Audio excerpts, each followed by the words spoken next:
ద్విచక్ర వాహనం నడిపేటప్పుడు విధిగా హెల్మెట్ ధరించాలని జేహెచ్ఎంసీ స్టాండింగ్ కమిటీ సభ్యుడు రహమత్ నగర్ కార్పొరేటర్ సిఎన్ రెడ్డి పేర్కొన్నారు. శనివారం రోజున రహమత్ నగర్ చౌరస్తాలో ట్రాఫిక్ అవగాహన కార్యక్రమంలో పాల్గొన్నారు. ఈ సందర్భంగా west zone DCP Rahul Hegde, ACP హరిప్రసాద్తో కలిసి హెల్మెట్ లేని వాహనాలకి యంగ్ ఇండియా సంస్థ ఆధ్వర్యంలో హెల్మెట్లు పంపిణీ చేశారు. ఈ సందర్భంగా రహమత్ నగర్ చౌరస్తాలో ట్రాఫిక్ ఇబ్బందులు లేకుండా చూడాలని అధికారులని కోరారు. పార్కింగ్ సమస్యతో జంక్షన్ ఇరుగ్గా కాకుండా చూడాలని కోరారు. ఈ కార్యక్రమంలో SR Nagar traffic inspector Saidulu, ఎస్ఐలు, యంగ్ ఇండియా సభ్యులు పాల్గొన్నారు.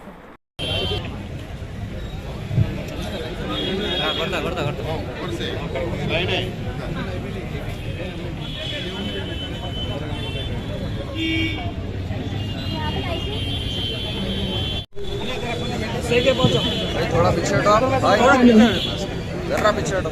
इकबाल भाई आए, इकबाल भाई आगे राइट, जरा थोड़ा पीछे right. And you don't have that.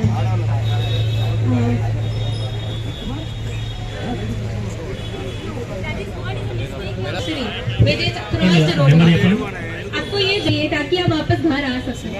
आपको नहीं पता आपके साथ क्या हो सकता है. एक second, you never know, you cannot predict your time. कब अच्छा टाइम है, कब गलत टाइम है, आपको दे रही हूँ. और प्लीज अब आप घर से अगर आप इडली खरीदने के लिए भी निकलो ना, बाजू में प्लीज पहन के निकलो. गाड़ी के अंदर मत रखो, गाड़ी घर के अंदर मत रखो, ऊपर रखो, ठीक है. ఇవన్నీ చేస్తుంటారు. సో దాని మీద మనం కూడా అప్పుడప్పుడు అవగాహన ప్రోగ్రాం పెడుతున్నాము. కొన్నిసారి వెహికల్ సీజ్ చేస్తున్నాము, కేసెస్ పెడుతున్నాము.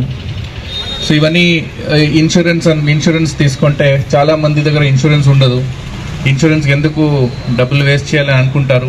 కానీ యాక్సిడెంట్ అయినప్పుడు మీకు ఒక హాస్పిటల్కి తీసుకొని వెళ్తే అక్కడ ఇన్సూరెన్స్ ఉంటే ఉచితంగా ట్రీట్మెంట్ దొరుకుతుంది.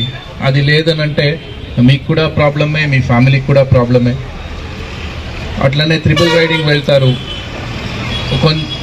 కొంచెం లేట్గా వెళ్ళడం కానీ, ఫాస్ట్గా వెళ్ళకుండా ఉండడం కానీ, లేదంటే ఇంకొక ట్రిప్ ఇప్పుడు యుద్ధం తీసుకొని వెళ్ళాలి, ఇంకొక అక్కడ డ్రాప్ చేసి రావడం కానీ అట్లా ఏమైనా చేసుకోవాలి.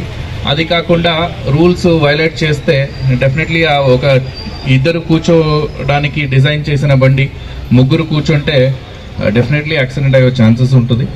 సో ఇట్లా రకరకాల ట్రాఫిక్ వైలేషన్స్ ఉన్నాయి. సో ప్రజలందరూ కూడా మనతో సహకరిస్తారు, ట్రాఫిక్ రూల్స్ పాటిస్తారు అని అనుకుంటున్నాను.